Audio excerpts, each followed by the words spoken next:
All right. There we go.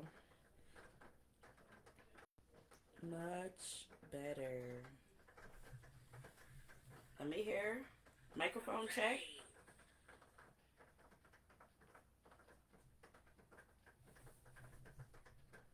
we go. Much better. Let me hear. Microphone check. All right, cool. This how we gonna do it. Action needed. What? Action needed. You may experience poor video quality. Try closing any unused applications. Tips. Alright, hit the foot. Dismiss.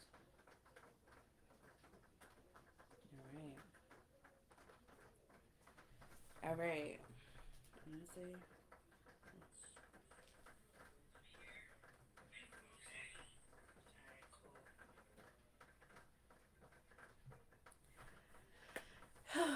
Alright, you guys. Welcome to Tea with Honey. It's your girl, Honey Da Vinci, and I'm back with another video. So today, as I said earlier on Facebook, I am starting a new segment called Narrated by Honey Da Vinci. Now, for those of you who've been following me for a while, you know I've always wanted to start a book club. This is probably like my third shot.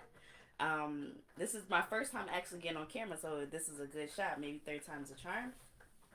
But I love to read. I'm actually a pretty good reader, and I'm going to be narrating or just reading the autobiography of Will Smith, his book called Will.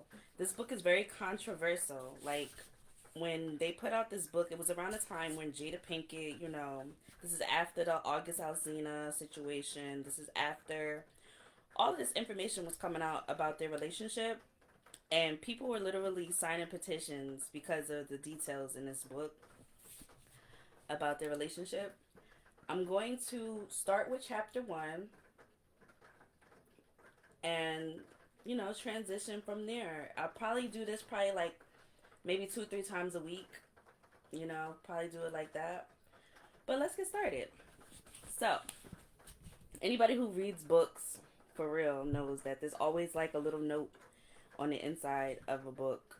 So it says, one of the most dynamic and globally recognized entertainment forces of our time opens up about his life in a brave and inspiring book that traces his learning curve to a place where outer success, inner happiness, and human connection are aligned.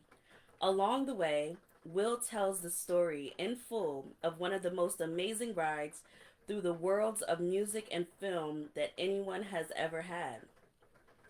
Will Smith's transformation from a West Philadelphia kid to one of the biggest rap stars of his era, and then one of the biggest movie stars in Hollywood history, is an epic tale, but it's only half the story. Will Smith thought, with good reason, that he had won at life. Not only was his own success unparalleled, his whole family was at the pinnacle of the entertainment world. Only they didn't see it that way. They felt more like star performers in his circus, a 7 days a week job they hadn't signed up for. It turned out Will Smith's education wasn't nearly over. This memoir is the product of a profound journey of self-love, a reckoning with all that your will can get you, and all that it can leave behind. Written with the help of Mark Manson, author of the multi-million copy bestseller, The Subtle Art of Not Giving a Fuck, Will is the story of how one person mastered his own emotions, written in a way that can help everyone else do the same.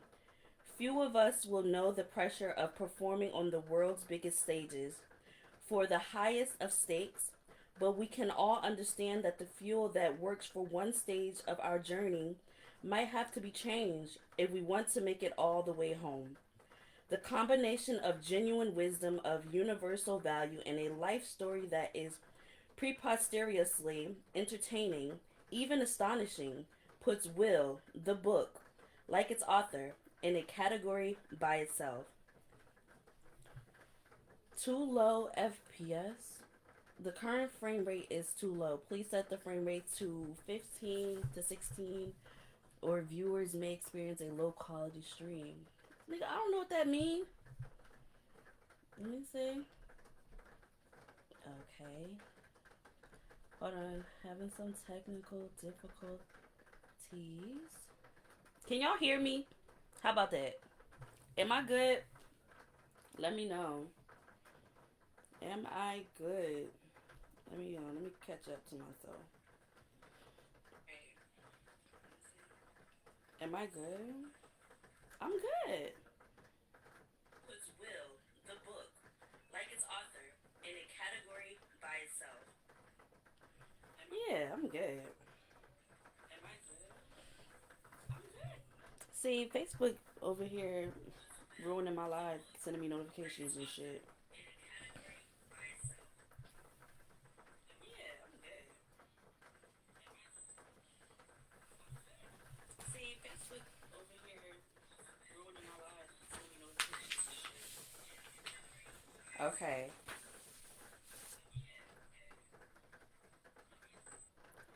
So, chapter one. So, it's 15 chapters. The book is 400 some odd pages long. And chapter one is fear.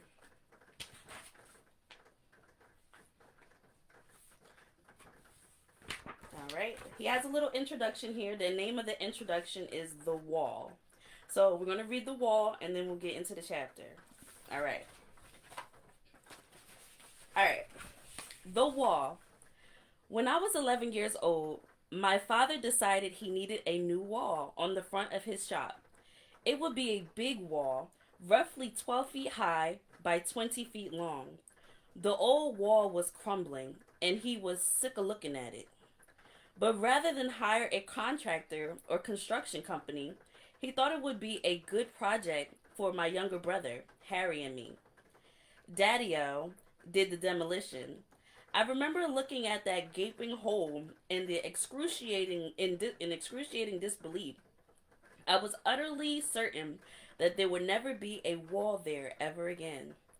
Every day for nearly a year, my brother and I would go to my father's shop after school to work on that wall. We did everything ourselves. We dug the footing, mixed the mortar, and carried the buckets. I still remember the formula: 2 parts cement, 1 part sand, 1 part lime. Harry was in charge of the hose. We'd mix the pile with shovels out on the sidewalk and then fill 2-gallon buckets and lay our separate bricks. We did it without any rebar or wood forms, just one of those levels with the water bubble in the middle. If you know anything about construction, you know this is a loony ass way to do this. If we can keep it real, this is chain gang kind of labor. Today, we would just call Child Protective Services. This is a job so tedious and unnecessarily long that what ended up taking 2 kids most of a year would have only taken a team of grown men a couple of days at most. My brother and I worked weekends, holidays, vacations. We worked through the summer that year. It didn't matter. My father never took a day off, so neither could we. There were so many times I remember looking at that hole, totally discouraged. I couldn't see how this was ever going to end. The dimensions became unfathomably large in my mind. It seemed like we were building the Great Wall of West Philly. Billions of red bricks, stretching infinitely into some distant nowhere. I was certain that I would grow old and die, still mixing concrete and carrying those buckets. I just knew it. But Daddy-O wouldn't let us stop. Every day we had to be there mixing concrete, carrying buckets, laying bricks. It didn't matter if it was raining, if it was hot as hell, if I was mad, if I was sad, if I was sick, if I had a test the next day. There were no excuses. My brother and I tried to complain and protest, but it made no difference to Daddy-O. We were trapped. This wall was a constant. It was permanent. Seasons changed, friends came and went, teachers retired, but the wall remained. Always, the wall remained. One day, Harry and I were in a particularly stank mood. We were dragging our feet and grumbling, impossible this and ridiculous that. Why'd he have to build a wall for anyway? This is impossible. It's never gonna get done. Daddy-O overheard us, threw down his tools, and marched over to where we were yapping. He snatched a brick out of my hand and held it up in front of us. Stop thinking about the damn wall, he said. There is no wall. There are only bricks. Your job is to lay this brick perfectly, then move on to the next brick, then lay that brick perfectly, then the next one. Don't be worrying about no wall. Your only concern is one brick. He walked back into the shop. Harry and I looked at each other, shook our heads. This dude's a kook, and went back to mixing.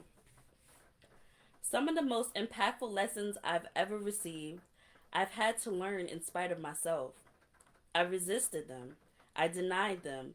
But ultimately, the weight of their truth became unavoidable. My father's brick wall was one of those lessons. The days dragged on, and as much as I hated to admit it, I started to see what he was talking about. When I focused on the wall, the job felt impossible, never ending. But when I focused on one brick, everything got easy. I knew I could lay one damn brick wall. Well, my apologies. One damn brick wall. As the weeks passed, the bricks mounted, and the hole got just a little bit smaller. I started to see that the difference between a task that feels impossible and a task that feels doable is merely a matter of perspective. Woo! Woo! He is preaching. Woo!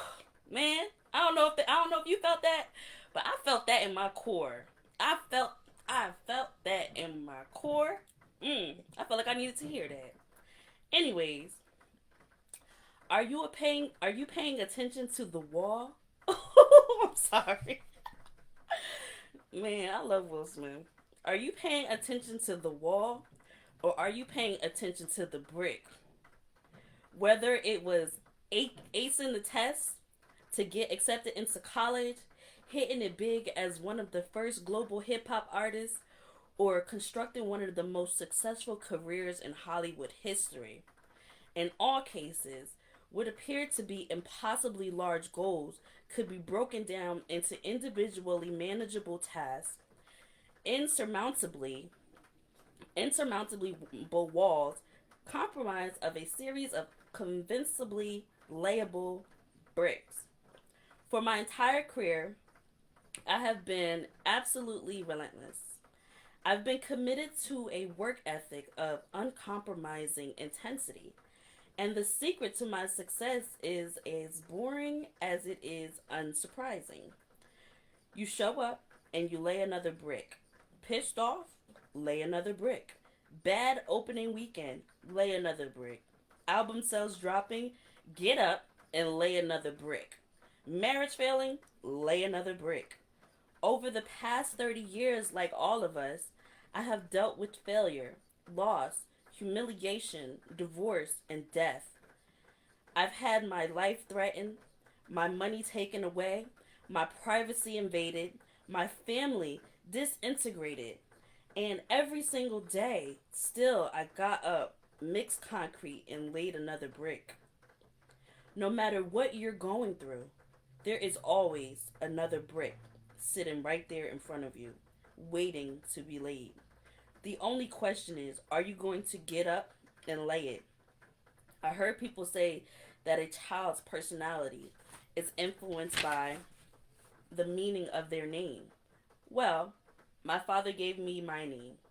He gave me his name, and he gave me my greatest advantage in life, my ability to weather adversity. He gave me will. Woo! He is a good talker. It was a cold, overcast day, nearly a year after my brother and I had begun. By that time, the wall had become such a fixture in my life that thoughts of finishing it felt like delusions. Like, if we ever did finish, there would tragically be another hole right behind it that immediately needed to be filled.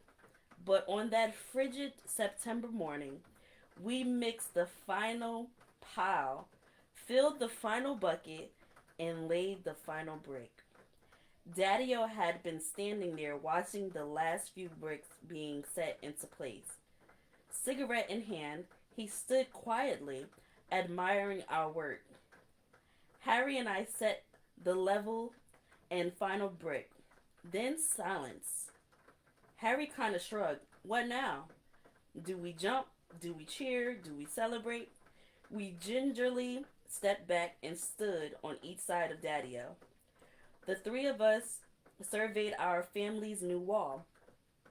Daddy-O plucked his cigarette to the ground, twisting his boot to put it out, exhaled and exhaled the final drag of smoke, and never taking his eyes off the wall, he said,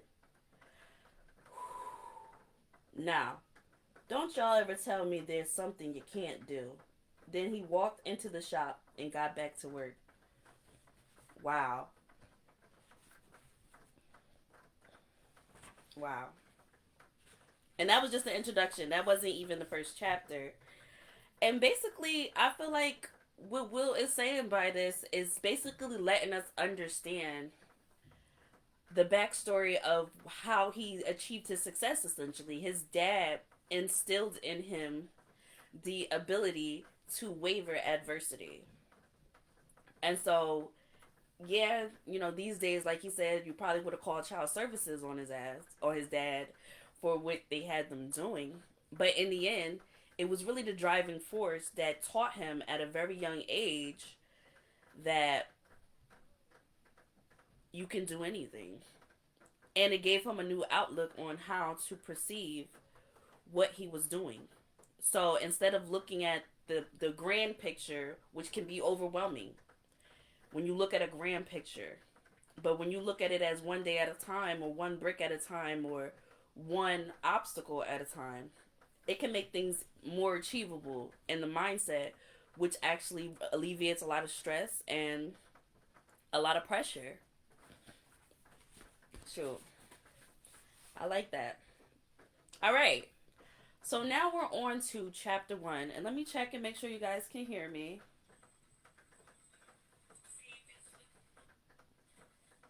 I like that. All right.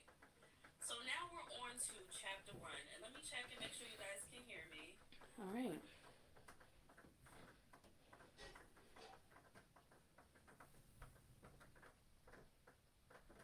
I need this thing to stop popping up.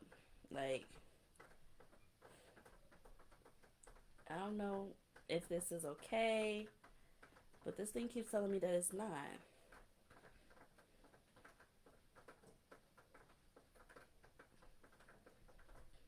Alright, learn more. I'm sorry, y'all.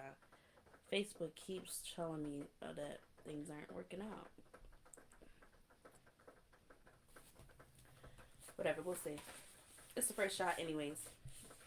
If it doesn't work out, I'll just re-record it and post that one on YouTube and delete this one if it's not working.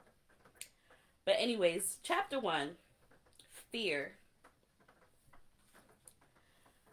So he goes on to say, I've always thought of myself as a coward. Most of my memories of my childhood involve me being afraid in some way. Afraid of other kids, afraid of being hurt or embarrassed, afraid of being seen as weak, but mostly I was afraid of my father. When I was 9 years old, I watched my father punch my mother in the side of her head so hard that she collapsed. I saw her spit blood. That moment in that bedroom, probably more than any other moment in my life, has defined who I am today. Within everything that I have done since then, the awards and accolades, the spotlights and the attention, the characters and the laughs, there has been a subtle string of apologies to my mother for my inaction that day, for failing her in that moment, for failing to stand up to my father, for being a coward. What you have come to understand as Will Smith, the alien annihilating MC, the bigger than life movie star, is largely a construction, a carefully crafted and honed character designed to protect myself, to hide myself from the world, to hide the coward. My father was my hero. His name was Willard Carroll Smith, but we all called him Daddy-O.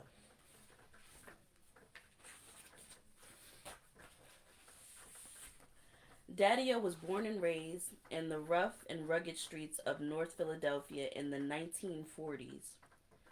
Daddy-O's father, my grandfather, owned a small fish market. He had to work from 4 a.m. until late at night every day. My grandmother was a nurse and often worked the night shift at the hospital. As a result, Daddy-O spent much of his childhood alone and unsupervised. The North Philly streets had a way of hardening you. You either crystallized into a mean motherfucker, or the hood broke you. Daddy-O was smoking cigarettes by 11 and drinking by the age of 14. My father developed a defiant and aggressive attitude that would continue all his life. When he was 14, my grandparents, fearing where his life was headed, scrapped together what money they could and sent him to agricultural boarding school in the Pennsylvania countryside, where kids learn farming techniques and basic handyman work. It was a strict and traditional place, and by sending him there, they hoped to introduce some much needed structure and discipline into his life. But nobody was going to tell my father what to do. Other than working on some of the tractor engines, he couldn't be bothered with what he described as that hillbilly bullshit. He would skip classes, he smoked cigarettes, and kept on drinking. At age 16, Daddy-O was done with his school and ready to go home. He decided to get himself kicked out. He started disrupting classes, ignoring all the rules, and antagonizing anyone in a position of authority. But when the administrators tried to send him home, my grandparents refused to take him back. We paid for the full year, they said. You're getting paid to deal with him, so deal with him. Daddy-O was stuck. But Daddy-O was a hustler. He was going to find his way out. On his 17th birthday, he snuck off campus. He walked a dozen miles to the nearest recruiting office and enlisted in the United States Air Force. This was classic Daddy-O. He was so hell-bent on defying authority and rebelling against both his parents and the school that he jumped out of the frying pan of an agricultural boarding school and directly into the fire of the United States military. He ended up in the exact structure and discipline my grandparents had desperately hoped to instill him in. But, as it turned out, Daddy-O loved it. It was the military that he discovered the transformative power of order and discipline, two values that he came to worship as the guardrails protecting him from the worst parts of himself. Wake up at 4 a.m., train all morning, work all day, study all night. He found his lane. He discovered that he could outlast anybody, and he began to take pride in that. It was another aspect of his defiant attitude. Nobody could force him to wake up with a bugle horn because he was already up. With his passionate work ethic, boundless energy, and undeniable intelligence. He should have quickly risen through the ranks, but there were two issues.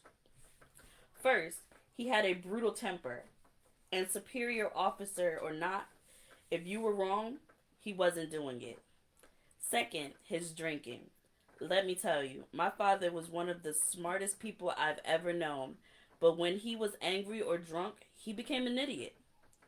He would break his own rules, subservient his own objectives, destroy his own things. After about 2 years in the military, his self destructive streak peaked through the veil of order and ended his service career.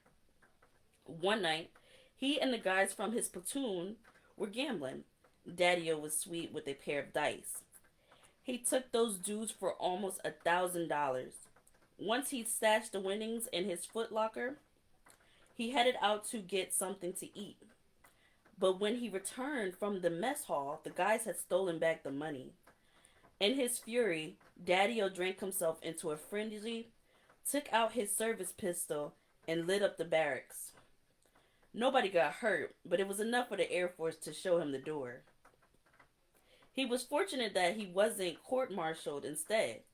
They just discharged him, put him on a bus, and invited him to never come back.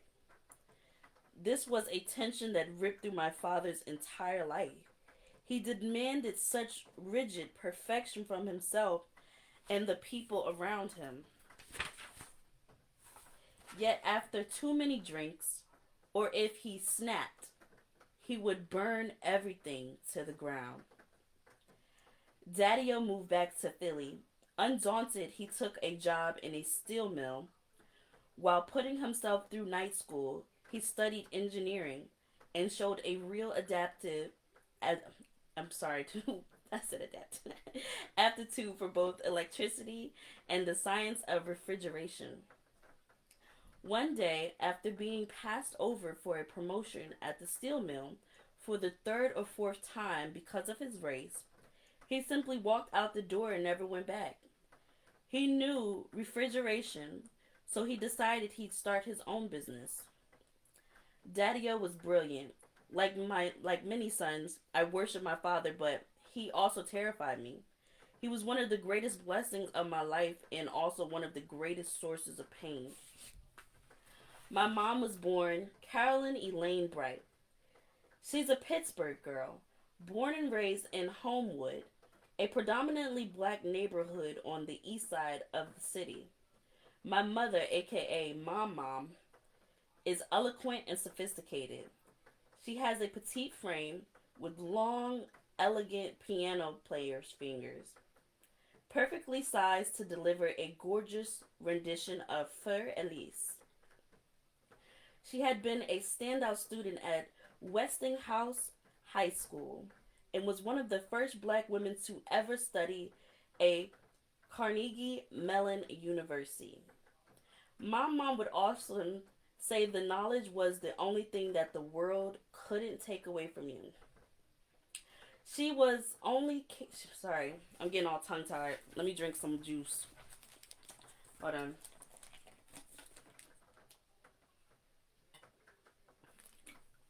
Anyways.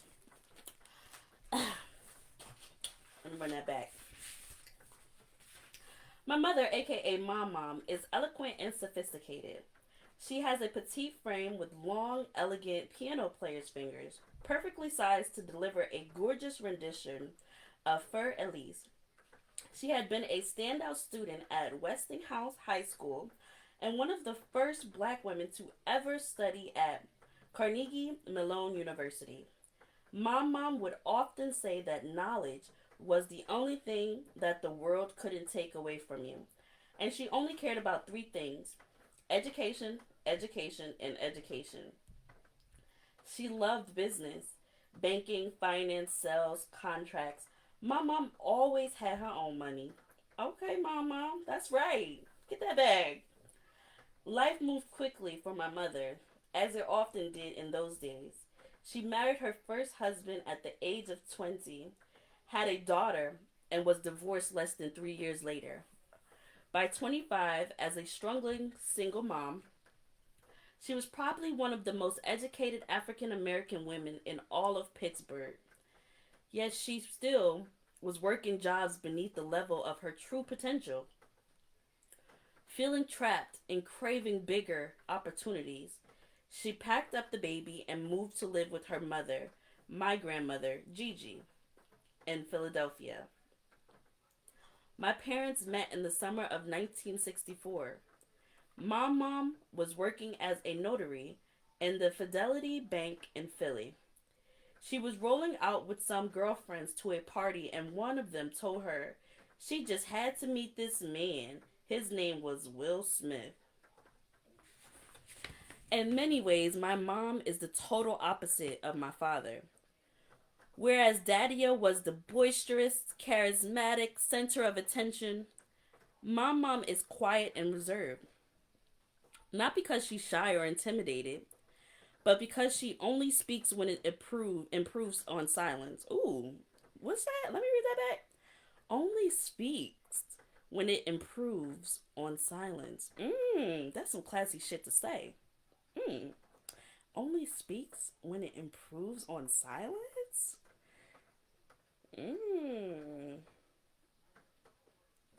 That was some classy shit. I'm gonna take that. She loves words and always chooses them carefully. She speaks with an academic sophistication.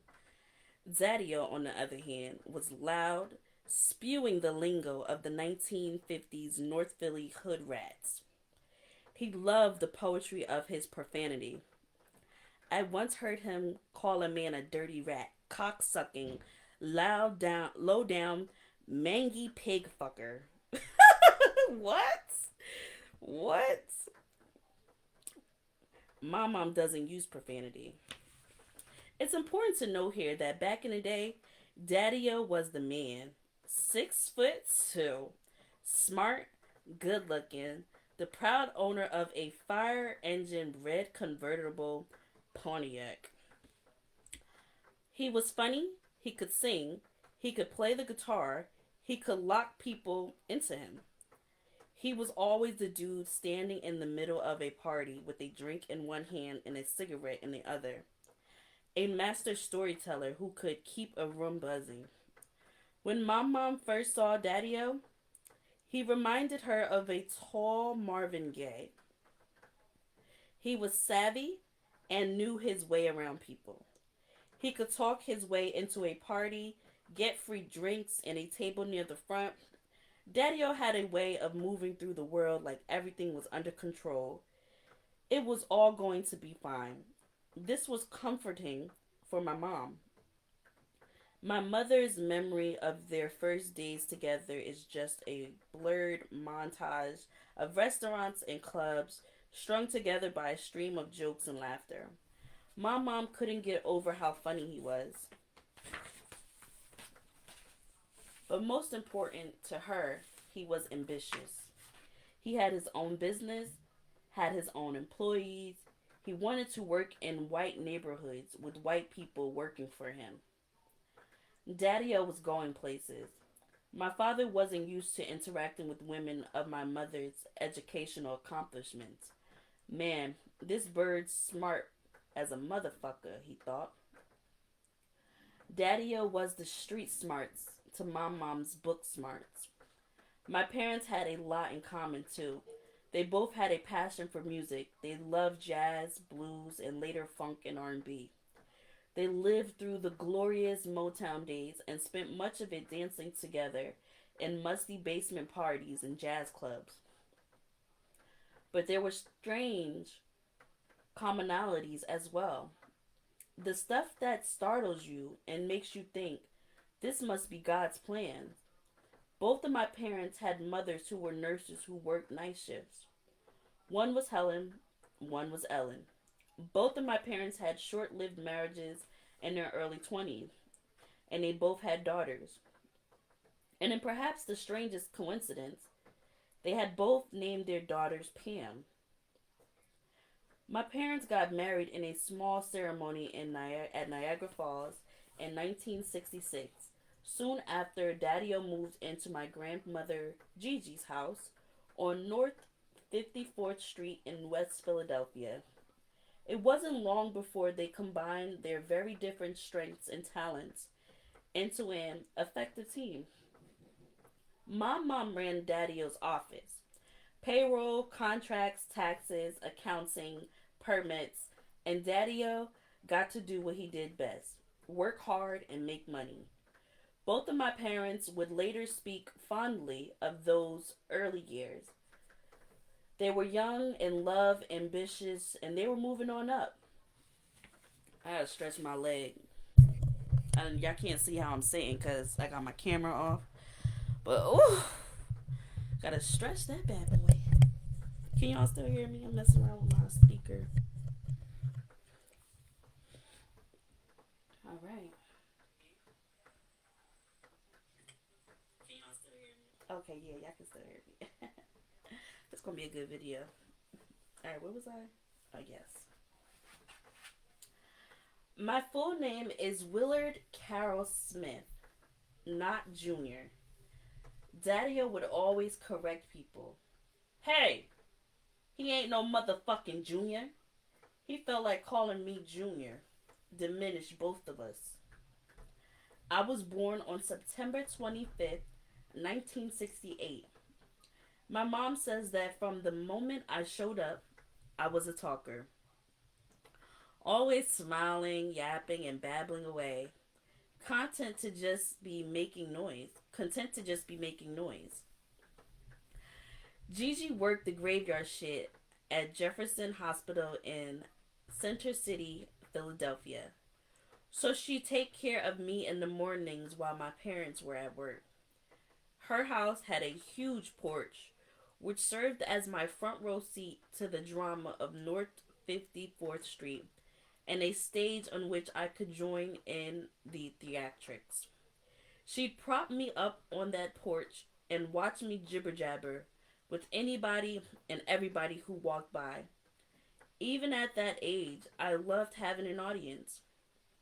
My twin brother and sister, Harry and Ellen, were born on May 5th, 1971. And counting my mom's daughter, Pam, just like that there would now be 6 of us under one roof. Fortunately, the North Philly entrepreneur in Daddy-O was alive and well. He had gone from repairing refrigerators to installing and maintaining refrigerator and freezer cases in major supermarkets. Business was taking off. He was expanding beyond Philly into the surrounding suburbs. He started to build a fleet of trucks and hire a crew of refrigeration and electrical technicians. He also rented a small building to use as his base of operations. Daddy-O was always hustling. I remember one particularly frigid winter. Cash got tight, so he taught himself how to repair kerosene heaters. They were all the rage in Philly at the time. He put up a bunch of flyers and people started bringing him their broken heaters. Daddy-O figured out that once he'd fix a heater, he'd have to test it for a couple days to make sure it was working. At any given time, he'd have 10 or 12 kerosene heaters being tested for the quality of his work. That many heaters will easily warm up a West Philly row home, even in the coldest of winters. So Daddy-O canceled our gas service, kept his family warm and toasty for the winter, and got paid for it. Yeah, he's smart. Even though he's abusive, I see where he's going with it. By the time that I was 2 years old, Daddy-O had established his business firmly enough to buy a house about a mile away from Gigi in a middle-class neighborhood of West Philly called Winnefeld. I grew up at 5943 Woodcrest Avenue on a tree-lined street of 30 grayish-red brick row homes, all connected. The physical proximity of the houses cultivated a strong sense of community. It also meant that if your neighborhood had roaches, you had roaches too. Everybody knew everybody For a young black family in the 1970s, this was as American dream as you could get. Across the street was Bieber Middle School and its majestic concrete playground. Basketball, baseball, girls jumping double dutch, the old head slap boxing. And the second the summer hit, pop goes the water plug. Our neighborhood was thick with kids and we were always outside playing. Living within 100 yards of my house, there were almost 40 kids my age. Stacy, David, Reese, Sherry, Michael, Teddy, Sean, Omar, and on and on. And that's not even counting their siblings or the kids on the next blocks. Stacy Brooks is my oldest friend in the world. We met the day my family moved to Woodcrest. I was 2. She was 3. Our mothers pushed our strollers up to each other and introduced us. I was in love with her by the time I was 7, but she was in love with David Brandon. He was 9. I'm gonna lay down. Can y'all still hear me? I'm moving my microphone so y'all can hear me because I'm about to lay down. And I gotta work overnight, so what time is it? What time is it? Ain't no way it's 7:51 already. Ain't no way it's 7:51 already. I'm only on page 8. I mean, I guess. Anyways. But she was in love with David Brandon and he was 9. Times were good and people were clearly having sex a lot. My middle class upbringing contributed to the constant criticism I took early in my rap career. I was not a gangster, and I wasn't selling drugs. I grew up on a nice street in a 2-parent household. I went to a Catholic school with mostly white kids until I was 14. My mom was college educated, and for all of his faults, my father always put food on the table and would die before he abandoned his kids. My story was very different from the ones being told by the young black men who were launching the global phenomenon that would later become hip hop in their minds. I was somehow an illegitimate artist. They would call me soft, whack, corny, a bubblegum rapper. Criticisms that violently infuriated me. Looking back, I realized I may have been projecting a little. But the reason I hated it so much was that they were unknowingly poking at the thing I most hated about myself, my sense that I was a coward.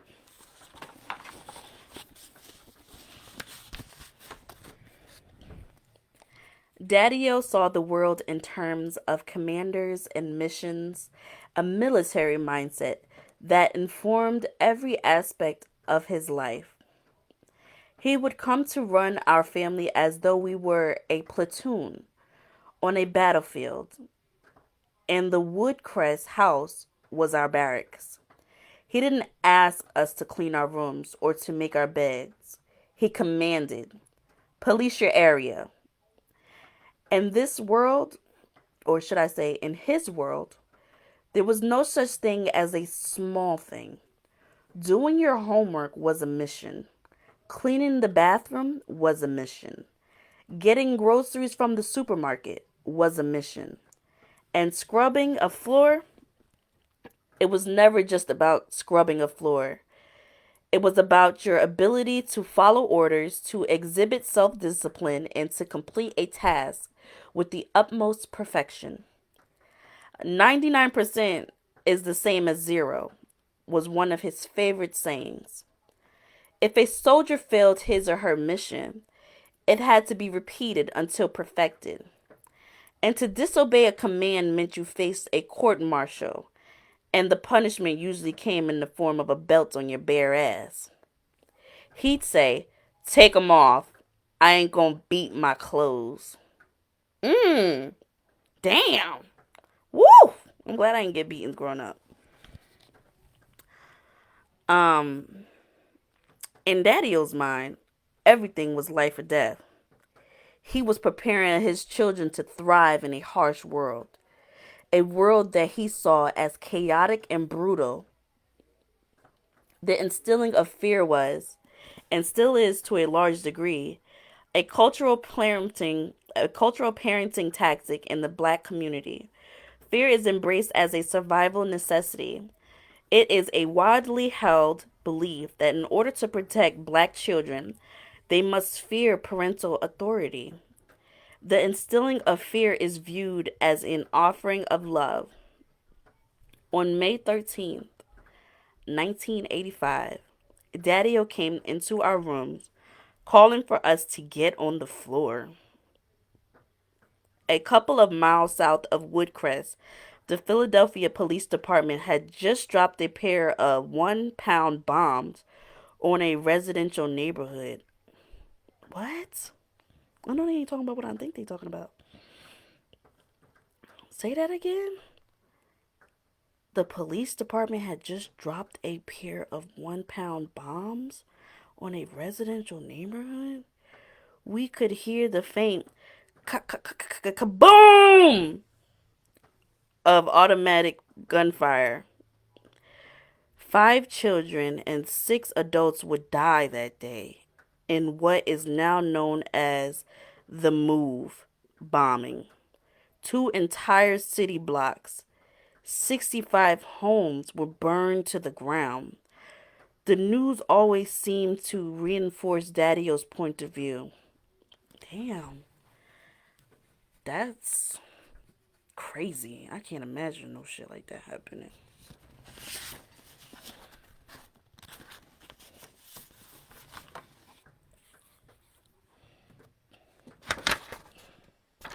Daddy-O's ideology was centered on training us mentally and physically to handle life's inevitable adversities. But what he unwittingly created was an environment of constant tension and anxiety. I remember one Sunday afternoon, Daddy-O was taking a rare day off and sitting in the living room watching TV. He called me over. "Hey, Will." Popping straight to attention, I said, "Yes, Daddy?"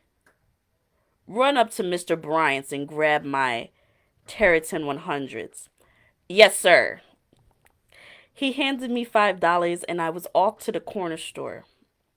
I was maybe 10 years old at the time, but this was the 1970s, back when parents could send their kids to go buy cigarettes. I ran down the street directly to Mr. Bryant's without stopping. To tally out of breath, oh, totally out of breath, a perfect soldier. "Hi, Mr. Bryant, my dad sent me to pick up his cigarettes." "How you doing, Will?" Mr. Bryant said. "They didn't come in today. Tell Daddy-O they should be here tomorrow. I'll hold a carton for him." "Okay, thank you, Mr. Bryant. I'll tell him." Still a good soldier, I headed home. On my way back, I ran into David and Danny Brandon, who had just gotten this weird new thing called a Nerf football. It was a football, but it was soft. Any soldier would have stopped. This thing was amazing. I got lost in the ingenuity of this extraordinary object. You could throw it in the winter, but it wouldn't hurt your fingers if you caught it. You you could miss it, it could hit you in the face, and you'd be fine. 1 minute turned into five, and then five became 10, 10 became 20. Suddenly, David and Danny freeze. Their eyes lock over my shoulder. You about to get your ass whooped, Will. I turn, and my stomach drops. Daddy-O, bare-chested, striding up the middle of the street right at me. "What the hell are you doing?" David and Danny evaporated. I quickly tried to explain. "Daddy, Mr. Bryant said..." "What the hell did I tell you to do?" "I know, Daddy, but who's in charge?" "What do you mean? Who's in charge? You or me?" My heart pounding out of my chest. My voice quivered. "You are, Daddy." Because if two people are in charge, everybody dies. What? They was not coming like that. Will, don't say what? Because if two people are in charge, everybody dies. So if you're in charge, let me know because I will defer you to leadership. Okay? What? His dad was crazy. His nostrils flaring, the vein in his left temple pulsing madly, his eyes burning through my fragile 10-year-old innocence. When I send you on a mission, there are two possibilities. One, you complete the mission, or two, you are dead. Do you understand me? Yes, Daddy. Daddy-o grabbed me by the back of the neck and dragged me home. I didn't think I deserved a whooping for that. Most of the times I got hit during my childhood, I didn't think I had earned it. It felt like an injustice. I wasn't the kind of kid you needed to spank. I already wanted to please you. David Brandon needed to be a beating. Matt Brown needed a beating. If I got in trouble, it was usually because I was distracted. I would forget something or my mind would drift. I think the corporal punishment of my childhood just convinced me I was bad. Alright, I'm gonna take a little drink and we're gonna continue.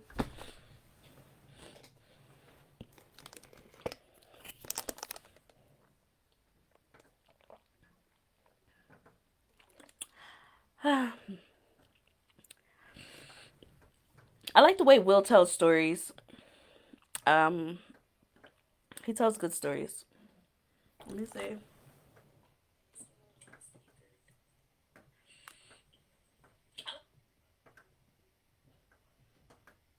Will tells stories. Um, he tells good stories. Let me see.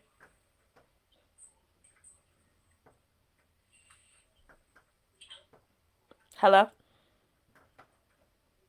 tells stories. He tells good stories. Hello. Hello.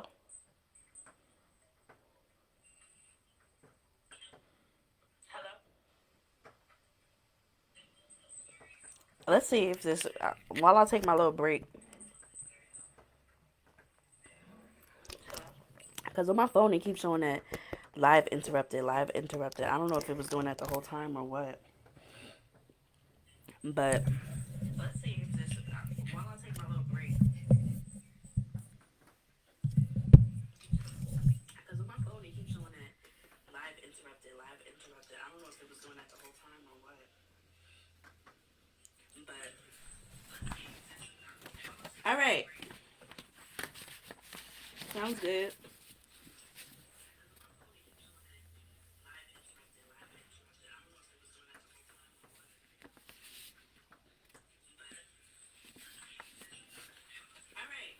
All right, we're good. I'm gonna pause my phone so that I can get back into it. All right, so we're on page 11. So that means we only got 6 more pages to go. And then chapter 1 is over. So yeah, I think I will do one chapter at a time. And I'll probably go live again tomorrow and do it again for chapter 2. It's 15 chapters total. But yeah, so it says the constant. All right, so where we're leaving off is he was basically breaking down the way his interactions with his father is, and how his dad was very militant and very strict, and he got beat a lot growing up, but he was a good kid. Like you know those kids that's just like ready to serve their parents. He was one of those, but he wasn't perfect. And so he got a lot of whoopings even over like small things. He went to the store and saw a toy, started playing with it for a little while long, ended up getting a whooping for it. So it says, the constant fear during my childhood honed my sensitivity to every detail in my environment. From a very young age, I developed a razor sharp intuition, an ability to attune to every emotion around me. I learned to sense anger, predict joy, and understand sadness on far deeper levels than most other kids. Recognizing these emotions was crucial and critical for my personal safety. A tone in Daddy-O's voice, a pointed question from my mother, a twitch of my sister's eye. I processed these things quickly and profoundly. A misglance or misinterpreted word could quickly deteriorate into a belt on my ass or a fist in my mother's face. Oh man. Daddy-O had a black leather key pouch hooked on his utility belt that held about 30 keys, which for me served as an alarm system. The second he'd walk through the door, you could hear his keys jingling as he placed them back into their case and reset them at his hip. I became so in tune that I could discern his mood from the rhythm and the intensity with which he handled his keys. My bedroom was at the top of the stairs, directly facing down to the front door. If he was in a good mood, he would jingle effortlessly, as though they were lighter than usual. If he was pissed, I could hear the jolt of pressure as he reattached them to his hip. And if he was drunk, the keys didn't matter. His emotional awareness has stayed with me throughout my life. Paradoxically, it has served me well as an actor and performer. I could easily recognize, comprehend, and emulate complex emotions long before I knew that people would pay me for it. My father was born on the heels of the Great Depression. He was a poor black kid living on the streets of North Philly in the 1940s. He basically had a 10th grade education.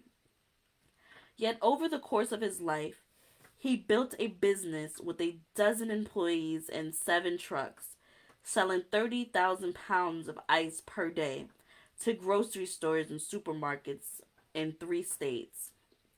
He went weeks without taking a day off, decades without taking a vacation. My mother has memories of Daddy-O coming home in the middle of the night from the shop, dumping thousands of dollars in cash onto the bed, saying, "Count that," and then immediately heading out into the night to get back to work. My father tormented me, and he was also one of the greatest men I've ever known.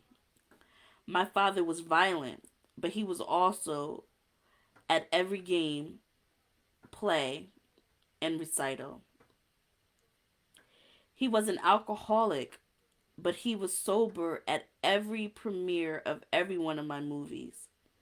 He listened to every record. He visited every studio.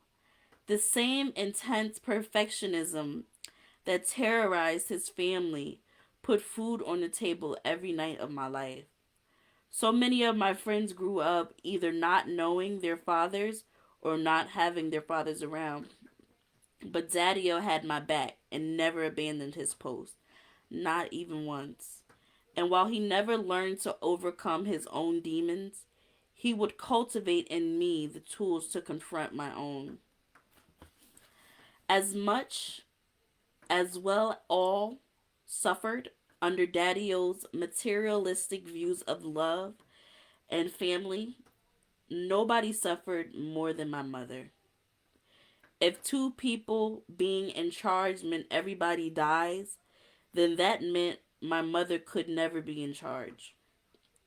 The problem was that my mother wasn't the type of woman to be commanded. She was educated, proud, and stubborn. And as much as we begged her to please be quiet, she refused. Once when Daddy-O slapped her, she egged him on. "Oh, you're such a man. You think hitting a woman makes you a man, huh?" He hit her again, knocking her to the ground. She stood right back up, looked him in the eye, and calmly said, "Hit me all you want, but you can never hurt me." I have never forgotten that.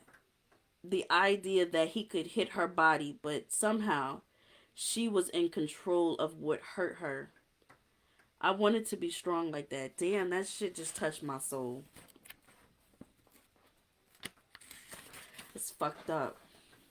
I feel so bad for people who like grow up with abuse in their families and stuff like that. Like, I witnessed like one of my loved ones get punched in the face by her man when I was growing up, and like that shit traumatized me. Like that shit, like I relate to Will so much in the sense of where his dad punched his mom in the face, and he always felt bad about the fact that he didn't do anything about it, because I never forget the day that guy punched my cousin in the face, and I was little, and I was too afraid to do something about it.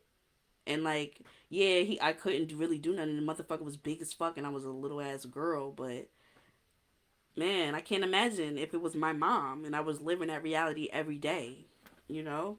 And then this is my dad, who I fucking love and revere, and am being conditioned to have some sort of love and respect for. You know what I mean? Because that's what children are conditioned to do.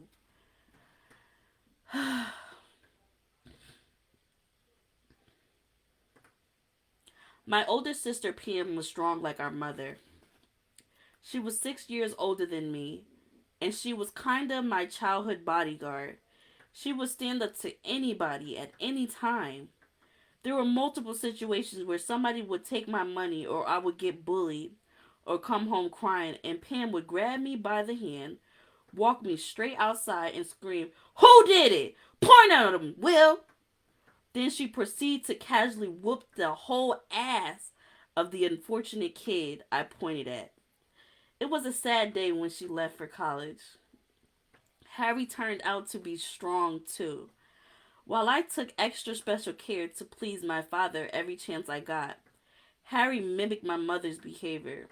Starting at a young age, he preferred to just stand up and take the beatings. He once yelled at my father, "You can hit me, but you can't make me cry. Smack, I'm not crying. Smack, I'm not crying." Eventually, realizing he couldn't break him, Daddy-O laid off Harry altogether.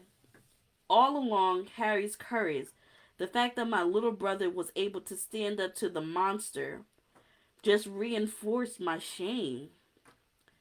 In a family of fighters, I was the weak one. I was the coward. Oh my gosh, Will. Oh my gosh. Like, as a person who understands the mentalities of people, and, like mental health and everything like that, like, damn, I can't imagine feeling like that. Like, I know that shit had to haunt him when his little brother stood up to his father and he was just so afraid to do anything.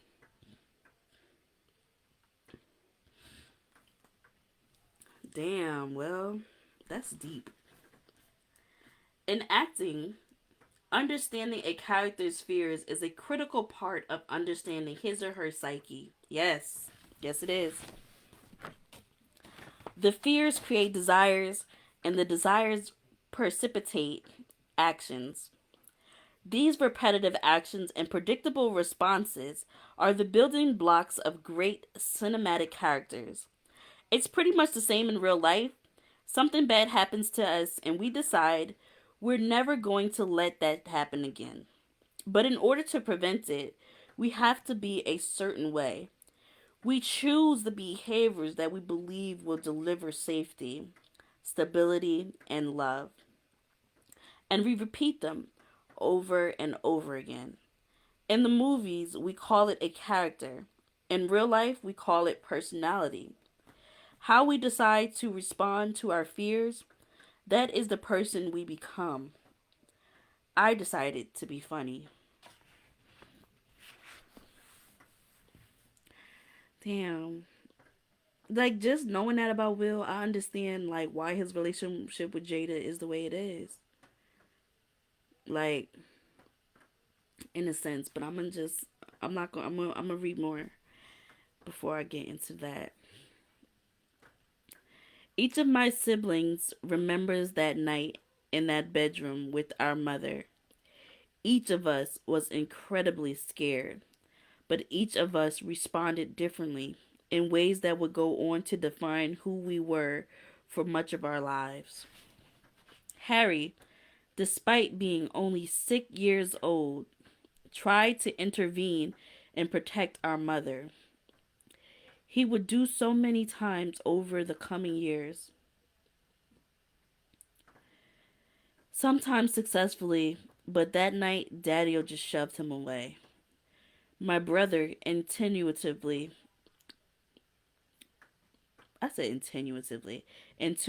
got my mother's lesson about pain. Harry had discovered that untouchable place within himself, that place where you could hit him as much as you wanted, but you could never hurt him. I remember him once yelling at my father, "You'll have to kill me to make me stop." That same night, my sister Ellen responded by running to her bedroom, curling up on the bed, covering her ears and crying. Later, she will recall Daddy walking by her room and hearing her sobbing, coldly asking, "Now what the fuck you crying about?" Ellen withdrew, not only from Daddy-O, but from the rest of the family. Years later, her withdrawal would result in outright rebellion. She'd stay out all night drinking and smoking and wouldn't even bother to call to say where she was. If Harry was fight, Ellen was flight, and I became a pleaser. Throughout our childhood, my siblings and I judged one another harshly for our different reactions, and those judgments hardened into resentment. Ellen felt like Harry and I didn't support her. Harry felt that, as the older brother, I should have been stronger. I should have done something. And I felt like their responses only inflamed the situations and made it worse for all of us. I wanted everybody to just shut the fuck up and do it my way. Okay, Will. Like, okay. Okay, let them know.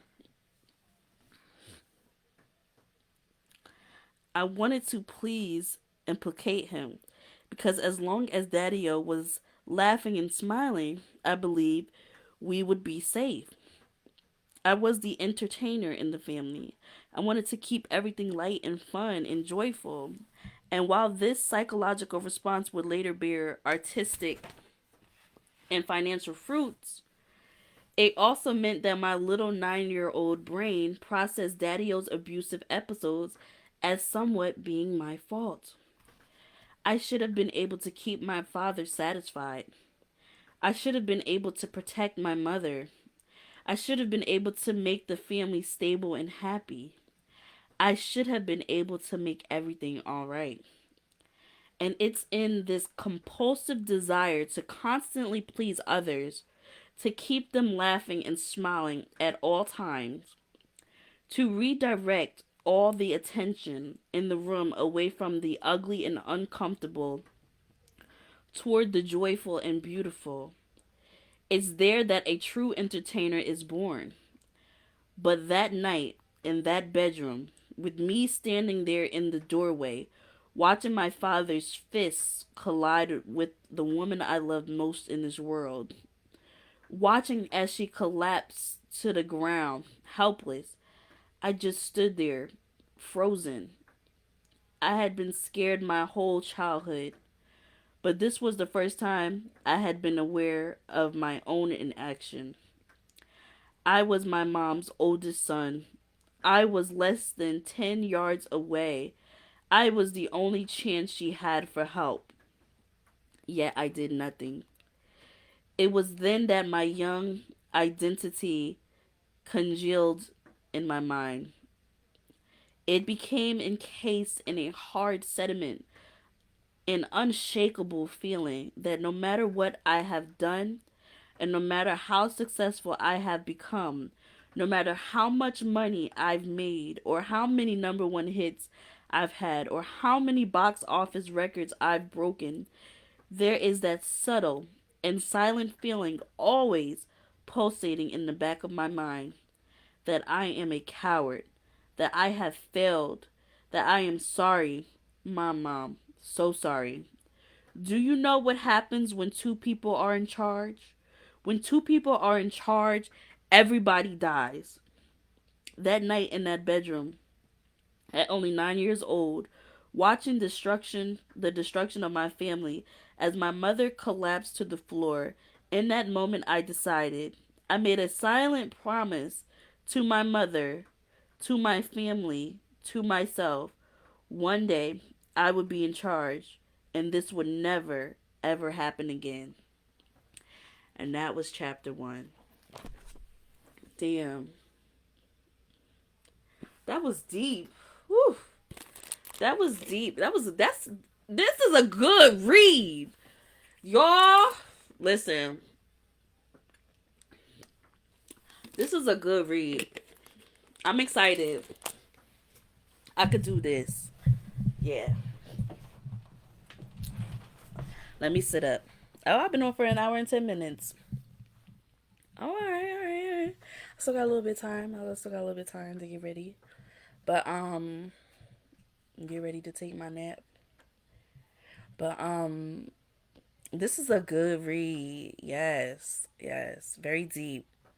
I've heard Will talk about the situation, with his dad and his mom, and always feeling like, he was a coward.